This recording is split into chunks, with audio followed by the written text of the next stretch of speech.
alam mo, kayo mga kongresista, alam na alam ko ang mga kaluluwa nyong itim.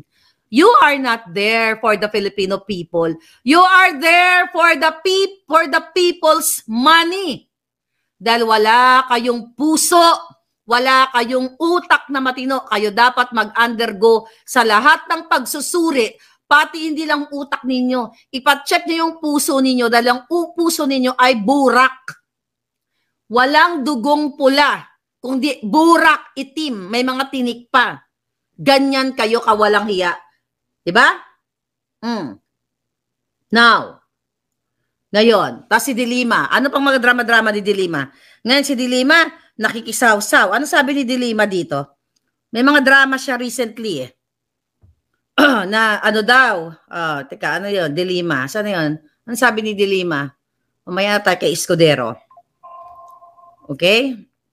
Anong sabi ni Dilima dyan? Dilima on Sara. Kakasok kayong saba. Okay, Dilima.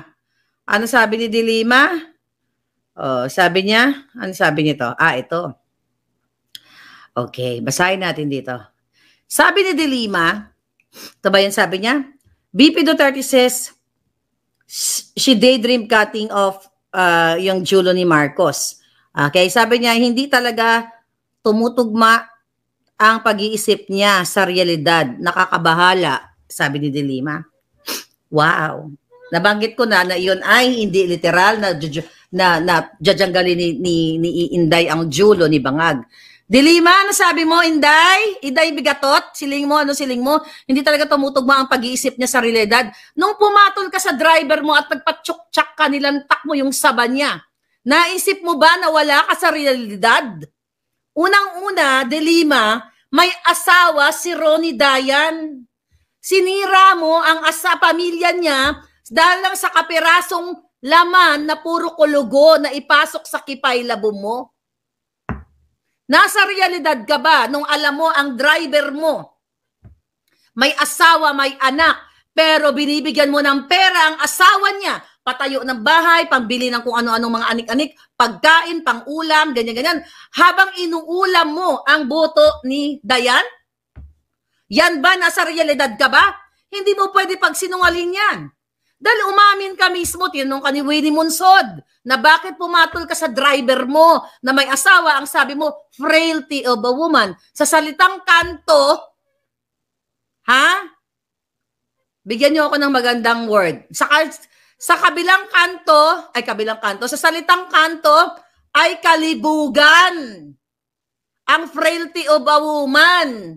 Diba? Kalibugan na humina ang kipay labum, kaya nagpatsuk-tsak, kaya ipinasok mo ang isang karne sa iyong kaloob-looban na may nagmamay-ari na. You talk about reality. Sabi mo kasi, hindi talaga tumutugma ang pag-iisip niya sa realidad. Meron tayong batas. Bawal ang makikiapid sa may asawa. Pwede ka ngang kasuhan ng asawa niya. Kung pwede nga lang people of the Philippines versus Laila de Lima, umamin ka mismo. O siling ni, excuse me, sabi ni Ben John sa Kamanyakan, di ba?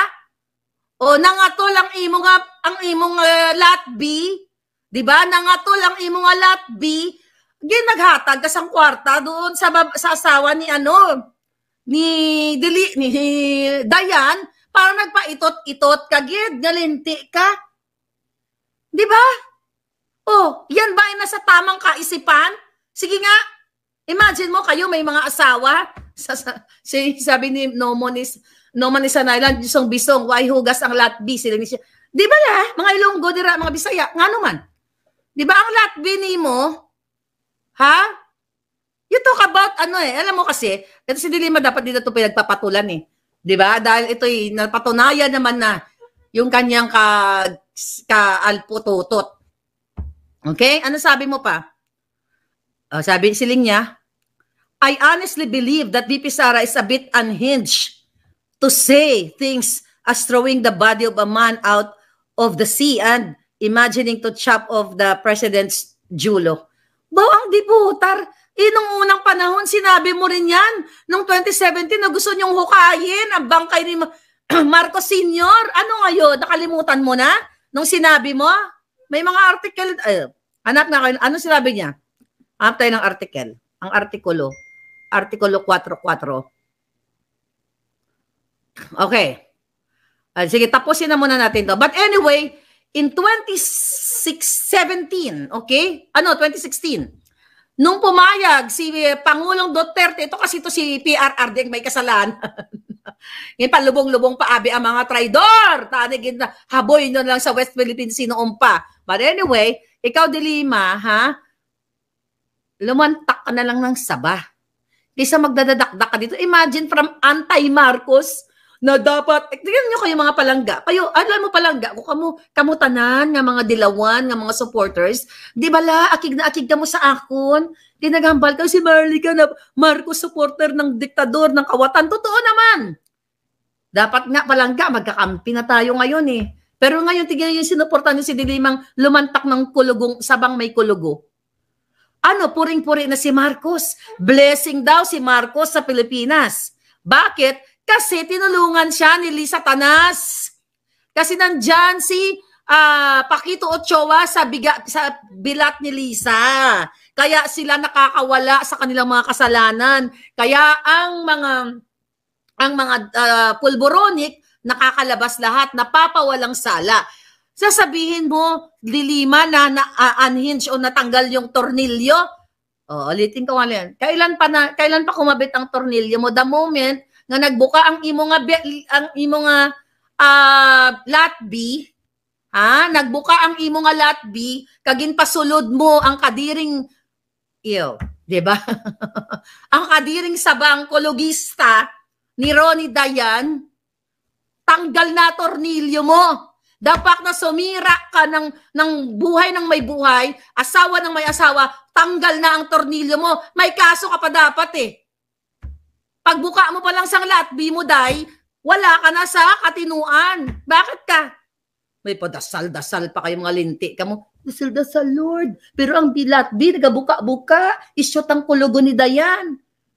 Nasasabi mo si Inday, oh my God, galit lang kayo sa mga Duterte kasi ang mga kakampi niyong pulboronic, pinagpanagot sila sa kanilang mga kasalanan.